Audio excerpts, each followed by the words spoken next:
Hey friends, welcome or welcome back. My name is Shannon, and today we're going to talk about the most current top 10 challenged books according to the American Library Association. Now that we're in September, Banned Books Week is coming up. I did mention that in a last video, and I'll put the information up here for you. It's happening September 22nd through the 28th. And this is basically an event where people are encouraged to either take action against censorship or read some banned books and just generally learn more about the freedom of information. The American Library Association keeps track of all of the challenges that are reported against certain books, whether it be in school libraries or whether it be in public libraries, and any requests to censor certain materials. Now, not all challenges or requests for censorship are reported, so these numbers are not always completely accurate, but it's just the information that the American Library Association has. As I said, the American Library Association keeps track every year of the top 10 books that are challenged. And then every decade, they do a top 100 list. They only started doing the tracking starting in 1990, so there's no statistics before 1990, but if you want to see the top 100 books from 1990 to 99, and then from 2000 to 2009, and then 2010 to 2019, they are located at the American Library Association's website. But they also keep lists every year of the top 10. The most current list is from 2023 because obviously 2024 isn't finished yet. So that's the list we're going to go over today. Now, I actually haven't looked at this list before, so I'm literally filming this off the cuff, so we're going to go through this information together. So, in 2023, the American Library Association documented 4,240 unique book titles targeted for censorship, and this was a 65% surge over 2022. And then there were also 1,247 demands to censor library books, materials, and resources. Now, the number of titles targeted for censorship at public libraries increased 92% over 22 and accounted for 46% of all book challenges in 2023. So that's pretty significant. It's one thing where you're, challenging a school. I understand, parents do want to try to keep control of the information that is given to their kids so that they can be the ones to give it or not give it as they choose. But public libraries, that is, to me, a no-no. I'm sorry, it is public for a reason. You do not need to be censoring your neighbor's information. So out of those 4,240 unique titles, the American Library Association has pulled the top 10 out of that. At number 10, we have Sold by Patricia McCormick. This is a fiction book, and we are following 13-year-old Lakshmi as she leaves her poor mountain village in Nepal, thinking she's going to the city to work as a maid. However, she finds herself sold into the sex slave trade in India. And this was challenged 53 times, and it was challenged for being sexually explicit and for mention of rape. At number 9, we have Let's Talk About It, The Teen's Guide to Sex, Relationships, and Being a Human by Erika, Moen, and Matthew Nolan. And this appears to be a graphic book. I don't know if it's a novel or if it's nonfiction. I can't tell. So this appears to be a graphic novel guide to growing up from gender and sexuality to consent and safe sex. And this is targeted towards teenagers who are starting to ask, is what I'm feeling normal? Is what my body is doing normal? Am I normal? How do I know what are the right choices to make? And this was challenged 55 times, and The reasons it was challenged is because it was claimed to be sexually explicit, it had sex education, and it had queer content. For numbers 7 and 8, there was a tie. So we'll first start with Tricks by Ellen Hopkins. And this is a young adult novel about 5 teenagers from different parts of the country. 3 girls, 2 guys, 4 straight, 1 gay, some rich, some poor, some from great families, some with no one at all living their lives as best as they can, but all searching for freedom, safety, community, family, and love. Now, this was challenged 56 times and challenged for being sexually explicit and references to drugs, rape, and queer content.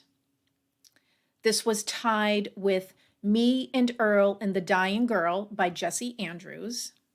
And here we follow Greg Gaines, who is the last master of high school espionage, able to disappear at will into any social environment.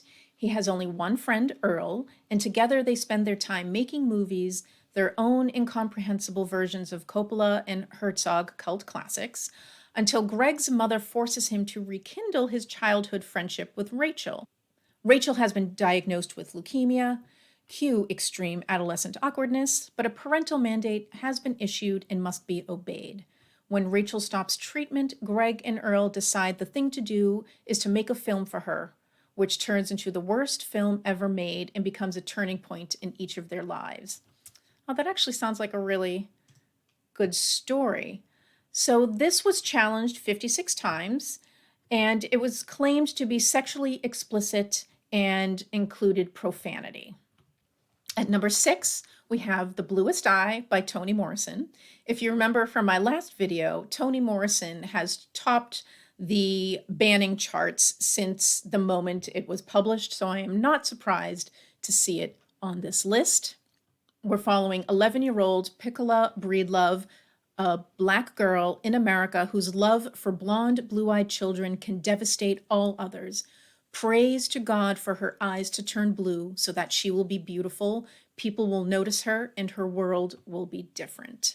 This was challenged 62 times for references to rape, incest, and other sexually explicit content. At number 5, we have Flamer by Mike Curato. It's the summer between middle school and high school, and Aiden Navarro is away at camp. Everyone's going through changes, but for Aiden, the stakes feel higher as he navigates friendships, deals with bullies, and spends time with Elias, a boy he can't stop thinking about. He finds himself on a path of self-discovery and acceptance.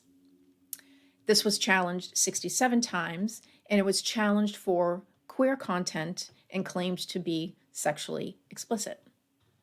At number 4, we have The Perks of Being a Wallflower by Stephen Chbosky. And this is a coming-of-age novel about Charlie, a freshman in high school who is a wallflower, shy and introspective and very intelligent. He deals with the usual teen problems, but also with the suicide of his best friend.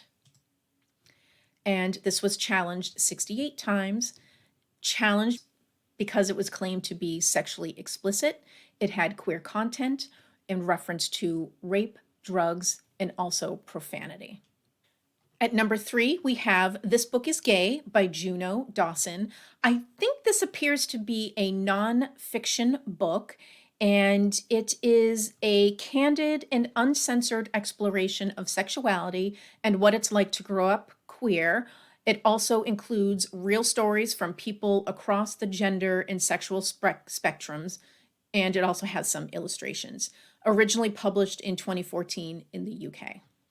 And this was challenged 71 times, challenged for queer content, sexual education, and claimed to be sexually explicit. At number 2, we have another nonfiction book, All Boys Aren't Blue, a memoir manifesto by George M. Johnson. And this appears to be a series of personal essays by queer activist George M. Johnson, where he explores his childhood, his adolescence, college years in New Jersey and Virginia. From the memories of getting his teeth kicked out by bullies at age 5, to flea marketing with his loving grandmother, to his first sexual relationships, this young adult memoir weaves together the trials and triumphs faced by Black queer boys. This was challenged 82 times, and it was challenged for queer content and claimed to be sexually explicit. And at number 1, we have Genderqueer, a Memoir by Maia Kobabe, another nonfiction. Maia Kobabe uses the pronouns a, em, and er, and this is Maia's autobiography on self-identity, including the mortification and confusion of adolescent crushes, grappling with how to come out to family and society, bonding with friends over erotic gay fan fiction, and facing the trauma and fundamental violation of pap smears. This was challenged 106 times, and it was challenged for queer content and claimed to be sexually explicit.